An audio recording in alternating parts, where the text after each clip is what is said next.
Welcome to Wellness for Real with me, Heather Heynen. If you are in your 40s, 50s, 60s, or beyond and want to stay strong, energized, and sharp, you are in the right place. From science-backed nutrition and hormone health to strength training, athletic performance, and evidence-based mindset tools to make real lasting change in your life now, we are redefining what it means to thrive after midlife. Hello, everyone. Welcome back to Wellness for Real. This is the podcast where we get very real and practical about what it really means to stay strong, healthy, and vibrant as we move through midlife and beyond. I am so glad you're here because in today's episode, we are going to talk about something that has hit home for me, but also for so many of my friends and clients who are active, maybe a little ambitious, and used to really pushing hard, suddenly find that our bodies are throwing us some curveballs. So maybe you're the woman who's been climbing consistently for years, that's me, and suddenly out of nowhere, that elbow starts aching when you grip a hold, or you're biking, loving the freedom of the open trail, and all of a sudden your Achilles tendon starts flaring up after rides you used to breeze through. Maybe your hamstrings are tight and painful in a way that no amount of stretching or rolling seems to fix. So if you've been sidelined by these frustrating, nagging injuries or worried you're just getting old, today's episode is exactly for you. We're going to dive into what no one tells you about your tendons and connective tissue after 40. I rarely hear this stuff being mentioned in social media or anything around aging actively, or why inflammation and injury tend to show up more easily in perimenopause and menopause. So I'm hoping you walk away from this episode understanding why your body feels different, and then especially what you can do to stay active and thriving for decades to come. And I'm going to talk about what I'm also doing, just to give an example. So we're going to start with something that really, really, really ticks me off. And this is when we get told, yeah, you're having those painful things because you're just doing too much. So if you think about it, how many times have you maybe been told by your doctor, if you go in for something that you just need to rest it more, ice it, stretch more, um, take ibuprofen, all of a sudden your injury will magically disappear. Or maybe you went to a physical therapist who said you're just overusing that tendon, take it easy for a few weeks. And I understand rest sometimes helps, and that is sometimes very important. But what if the problem is not just overuse? What if your tissues themselves are different now because they are?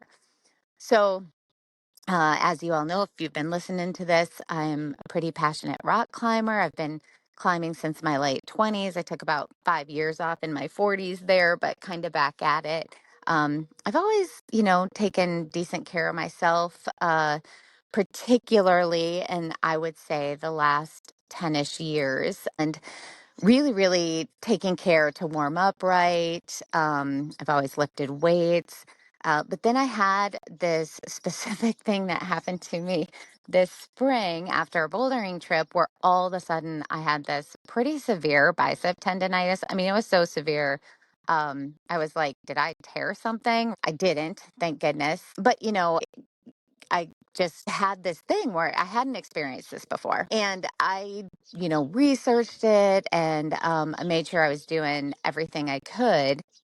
It was one of these things I really got into and wanted to figure out what was actually going on here, because I really want to be able to do a bouldering trip like that and climb as hard as I climbed and not have something like this happen again. So I really dove into this and learned that, my age, what's going on, the tendons and connective tissues in our bodies are biologically changing due to hormone shifts, right? So my collagen production has slowed. My tendons are going to be less elastic. My recovery time sort of lengthens. It's kind of like trying that connective tissue. It's like trying to bend a spring that's lost its bounds. So, it's just really important to understand you're not doing anything wrong. Your body just isn't the same. I mean, obviously, right, as it was 10 to 15 years ago, but that changes how our tendons respond. So let's talk about what estrogen and progesterone do for our connective tissue. Estrogen is often thought of as just a female hormone kind of tied to periods and menopause symptoms, but it's way more than that. Estrogen is actually a really key player in tendon, ligament, and muscle health. Honestly, this was the reason I actually started HRT, or now they're calling it, is it MHT, menopause hormone therapy. Before, I mean, I'm still not quite in menopause. I think I'm getting there. But why I started this, even within perimenopause, was because of this reason. It is such a key player in that connective tendon stuff. And I really wanted to maximize lessening injury, being able to do all the things I love to do. So think of estrogen like the maintenance crew in a building. It keeps everything running smoothly by boosting collagen production, which is the main structural protein in tendons and ligaments, increasing blood flow. It helps repair cells get oxygen and nutrients fast. Also, it regulates inflammation, so small injuries don't become chronic pain. So when estrogen levels drop in perimenopause and menopause, that maintenance crew slows down or takes a break, and you're left with tendons that are less stretchy, more prone to micro tears, take longer to heal, and are more sensitive to inflammation. And then let's not forget about progesterone. Progesterone helps balance estrogen's effects and has its own anti-inflammatory and tissue repair roles. So here's an example. Imagine your tendon is like a garden hose. When estrogen is high, it's flexible and strong, it bends without kinking, and water flows through it easily. When estrogen drops, the hose gets brittle and stiff. It bends too much, it cracks, or water flows slow. And this is why many women notice an uptick in injuries like tennis or golfer's elbow, Achilles tendonitis, shoulder pain from rotator cuff tendinopathy, that stubborn high hamstring pain that feels like it's deep inside near the glute, which I am also have been experiencing and working through. And so I want to talk about something else that goes into the point of all this. And this, we could call it the midlife inflammation loop. And it's a little bit of this cyclical thing. Here's how it goes. You train really hard. So maybe you add extra climbs or rides, or you've pushed a new PR in the gym. Micro tears happen in your tendons, and that's normal and part of building strength. Your body should repair those micro tears efficiently, clearing out inflammation and rebuilding tissue. But in midlife, because of hormone changes, the repair process slows down and inflammation sticks around for longer than it would have 10, 20 years ago.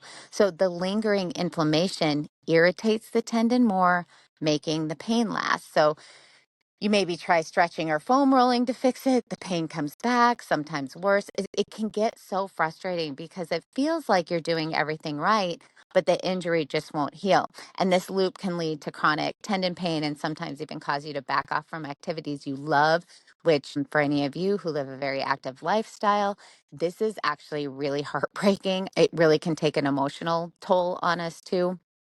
Okay, so let's talk about what we can do to break that inflammation loop or cycle. There are concrete strategies to work with your body's changing physiology to stay strong and minimize injuries. So, number one, I've been repeating this in lots of episodes, but check your hormones. If you are not on hormone replacement therapy, HRT, or now, like I said, they're calling it MRT, menopause. No, I always get this wrong. MHT, menopause hormone therapy. And you are in your 40s and I've have another episode on this too, but even 60s and beyond with perimenopausal or menopausal symptoms, it is so worth having that conversation with your provider. HRT can support tendon and muscle health. By the way, like I said, this is why I actually started on an estradiol patch before being in menopause when I learned all this, right? So it can help support your tendon and muscle health by, again, helping to restore that collagen production, supporting better circulation, and the biggie, reducing systemic inflammation. Even if you're already on HRT, small tweaks to your dose or delivery method can help. I've done some things over the past couple years where I adjust the timing of my estradiol patch because of stubborn tendon pain, and I did see improvements within weeks. Those are just little nuanced things to understand. It doesn't have to be this. You get the prescription for the HRT and it's one and done. You can track your symptoms and things can be adjusted with your doctor, of course. But timing, dosage, all these things can be adjusted to really find that sweet spot for you. Okay, and then let's talk about training smart for tendon health. Your connective tissue loves slow, controlled loading. So, things I mean here would be things like eccentric eccentric exercises. So slowly lowering weights helps remodel tendons and increase their strength. Also, there's a lot more nuanced research that has come out, and we don't actually know if it's eccentric only that's doing it, or if it's more this isolation hold exercises that can help with that. So when I had bicep tendonitis, I actually did not do any eccentric, like bicep tendonitis. Typically, to remodel that tendon, you're going to be told to do an eccentric, like bicep curl, and to focus on that slow and lowering that weight, right? Instead of curling up, you're slowly lowering that weight.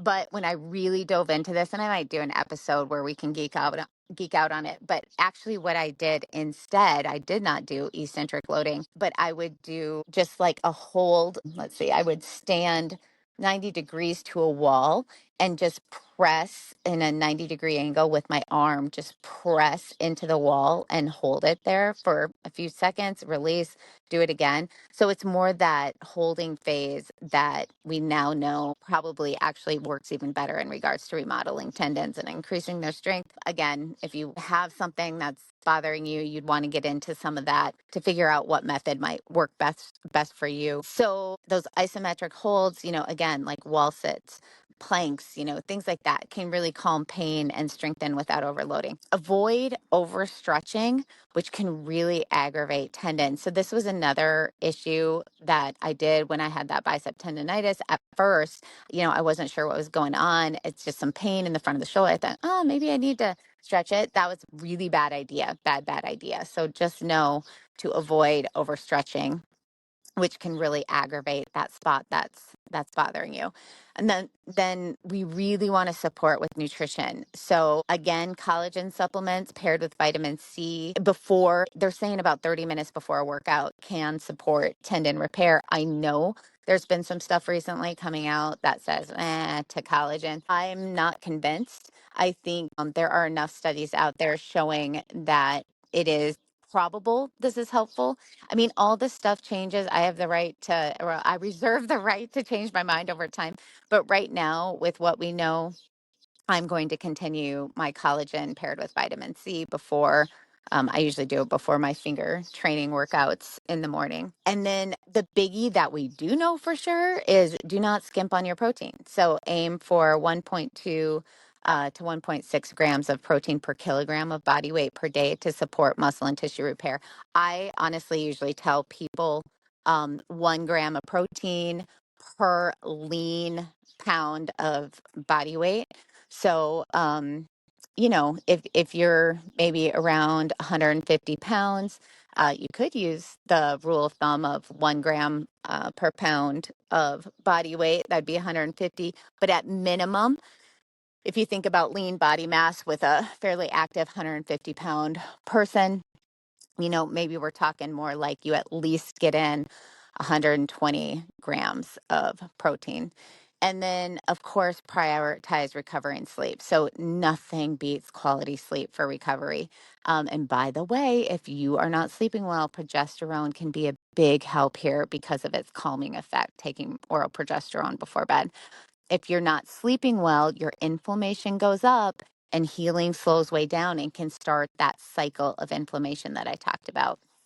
And really giving yourself, this was a hard one for me. I've learned it now. Well, I still struggle with it a little bit, to be honest, but giving yourself permission to rest and recover. That can even mean like active recovery days with walking, yoga, or gentle stretching. I do a lot of mobility work on rest days. Hey everyone, just a real quick interruption. I'm really excited to tell you about PhysiVantage, a company I have used for years and years and who I have recently partnered with in an ambassadorship for the podcast. This is one of the highest quality supplement companies out there. And the best part is I know the owner and his commitment to quality in his products. I actually interviewed the owner, Eric Hurst, on the podcast a while back, and you can hear him talk firsthand about his commitment to quality me in episode, I think it was 171, if you're interested. Also, in that one, there was a ton you can learn about aging optimally and performing at your best. I think when people make the decision to add some supplements into their daily habits, they don't think often how important it is to know and vet the companies you are buying from. There is no regulation on supplements. And so when you buy something, you really have no idea what you are getting. You really want to vet the companies heavily so that you know what you are spending your money on and exactly what that you're getting exactly what you believe you are buying. So with PhysiVantage, you really don't have to think about it. What you buy is the highest quality of what you can get. I use the PhysiVantage PowerPlex plant-based protein complex. And no, I am not plant-based, but I'm not doing well with dairy right now, and whey protein causes some issues for me. This is something I'm working on. But in the meantime, in order for me to get in my optimal daily protein amount for maintaining lean body mass, keeping my appetite in check, and for athletic performance, I have to supplement with a protein powder, and this is my favorite. I alternate between vanilla and chocolate, and this plant-based protein complex is different than others out there in that it includes all the essential amino acids. So it's like a whey protein, has all the essential amino acids. Most plant-based protein powders don't. It also has creatine and beta-alanine in it. These are huge bonuses. Plus, PhysiVantage plant protein only has a few carbs in it, where most plant protein powders have lots and lots. If you do well with whey protein, then use their whey protein blend. It's also really great. PhysiVantage has lots of great products that you can check out, but another one that I find so helpful for my goals and lifestyle is Redux HP. And this is an all-natural pain relief, which helps to improve recovery from rigorous exercise, supports a healthy inflammation response, combats muscle breakdown, and improves performance. But the best is it's an all-natural way to relieve aches, pains, and muscle soreness. This has saved me from popping ibuprofen for the couple of migraines I was getting twice a month, as well as when I had a big climbing or biking day and would wake up sore. So if you don't know how bad things can get from popping Ibu, do a little research. Avoid Ibu, in my opinion, really important for our health long term. So anyway, using this product instead can be a really great way to lessen pain naturally and inflammation. You can get a discount on any PhysiVantage product by going to PhysiVantage.com. PhysiVantage is spelled PhysiVantage. So like physical advantage, PhysiVantage, and use my code Heather Heynen. Capital HEATHER, capital HEYNEN, all one word, no spaces, Heather Heynen, and you will save some money on any product you choose. I also have a link in the episode description below that you can use. Check it out and see all that they have to offer. So they're not pure rest days, but obviously the body is recovering even when I'm doing mobility work. And then let's talk a little bit about tuning into our bodies and really listening to our body's rhythm. So there is a little nuance here, whether you're cycling naturally or on HRT, paying attention to your body's fluctuations is really important. So for women still cycling, injury risk can spike in the late luteal phase. This is the week before your period, and it's when your hormones drop sharply. By the way, this is also why many of us would feel crappy that week before we get our period, right? It's when all hormones are dropping. So just understanding that late luteal phase in your cycle, injury risk can spike. So you just want to be aware of that.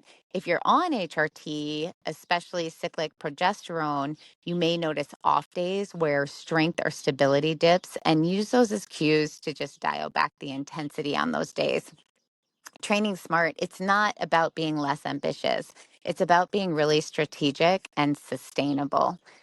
And then I just want to leave you with this truth. You are not broken. You are not weak. You are evolving. Your body is adapting to a new hormonal landscape. And yes, that does bring new challenges. But with knowledge, patience, and kindness towards yourself, you can keep moving, climbing, biking, lifting, whatever your thing is, and living your fullest, strongest life. Okay, so just to kind of go over what we talked about. Hormonal shifts in midlife change how your tendons respond to training and injury. Estrogen and progesterone play a vital role in keeping connective tissues strong and flexible. The inflammation loop can cause nagging injuries that just won't quit. Smart strategies like hormone optimization, tendon specific training, nutrition, and recovery can break that loop of inflammation. Most importantly, you are still strong and capable. You just need to work with your body's new rhythm. If this episode resonated with you, please share it with a friend who might need this message. And remember, you're not alone in this journey. Until next time, keep listening, keep moving, keep being your powerful self. We will talk soon. Thanks for tuning in to Wellness for Real. Don't forget to sign up for my free monthly newsletter. It's packed with tips for real well-being, a high-protein recipe in every issue, and exclusive discounts on products and services I trust. You can find the link in the show notes at my website, heatherheynen.com.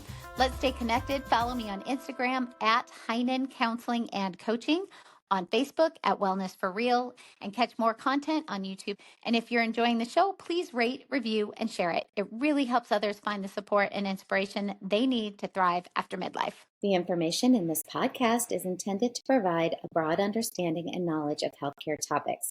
This information is for educational purposes only and should not be considered complete and should not be used in place of advice from your physician or healthcare provider.